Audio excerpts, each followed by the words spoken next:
Prices have soared to new records over the last couple of months. The wholesale price for a dozen white eggs climbed to over $8 in February. Since then, that price has come down, but prices consumers pay at the grocery store are still high. Our economics correspondent Paul Solman takes a look at what's been going on. Egg prices, once again, no joke. The price for a dozen eggs up 60% in a year. But why? Typically, some 300 million American hens lay some 90 billion American eggs every year. Seems like enough to go around. So why would prices suddenly take wing? The answer appears to be the oldest cliche in economics: supply and demand. So first, supply. It's been drastically reduced by the flu. Here's agricultural economist Jada Thompson. Highly pathogenic avian influenza, or we kind of call it bird flu, is a disease of poultry. It leads to at least 75% mortality, and that's in chickens. And this one is more like 90 to 94% mortality. And so you have this huge mortality, either dying from the disease or being depopulated in order to keep the viral loads down. And so as of November of last year to February of this year, I think we're down 50 million egg-laying birds. But wait, avian flu also hit back in 2015. That outbreak was pretty much over in months. Emily Metz speaks for the egg industry. This virus is clearly evolving, and our entire supply chain has been impacted, including our young birds, which has made recovery so much slower for this industry. We're an unprecedented number of birds out of the system, and that's coming with unprecedented prices. So the supply story is simple, but it's supply and demand. We've had 23 consecutive months of year-over-year record demand. But here's a question. Doesn't demand go down when prices go up? Well, not if the demand for eggs or anything else is pretty constant and largely unresponsive to price hikes. We demand eggs. Think about all those egg processors that are making breads. I still buy my bread. They still have to make bread. In order to make that bread, they need eggs. In order to buy those eggs, there's a low supply, so they're going to keep bidding until they get those eggs. The bidding happens on an electronic auction-style market, which helps set the daily wholesale egg price. More bidders willing to pay more for diminished supply means the price goes up. And consumer behavior is driving up demand as well because of anxiety buying. Egg broker Brian Muscajuri.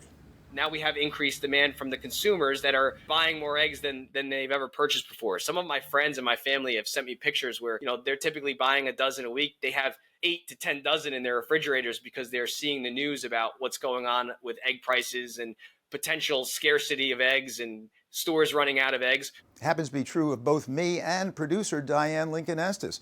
We'd been stocking up before even being assigned this story. Here's my fridge. May not look like that many, but 3 to 5 more eggs than usual. Multiply that by America's almost 130 million households, and you'd have demand for over 600 million more eggs. And I think that's probably happening in a lot of households. Egg buying has become a paranoia. Okay, low supply, high demand, and thus higher prices. But about 90% of wholesale eggs are sold based on long-term contracts between buyers and sellers. Doesn't that stabilize prices?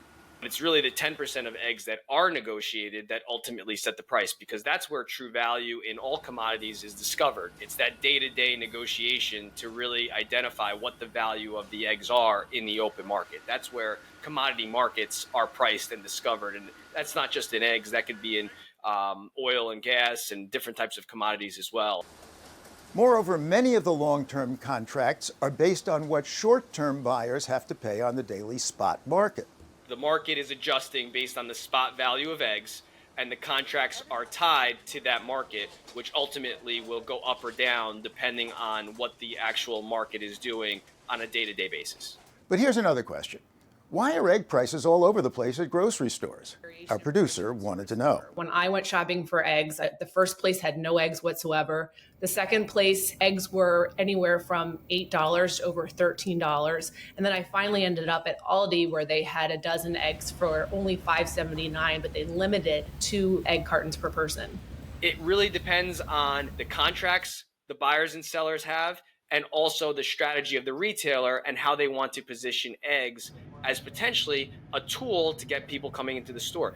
Eggs are sometimes used as a loss leader, meaning that they will keep egg prices artificially low in order to drive consumers into the store so that they buy other higher margin items. When you found the cheapest egg as you shopped around to 3 or 4 different stores, did you just buy eggs? Did you buy more eggs? Like, what was your shopping experience like? I never shop at Aldi, but I went and I got my 2 cartons of eggs, and then I looked around and I got other stuff. And I have been going back ever since.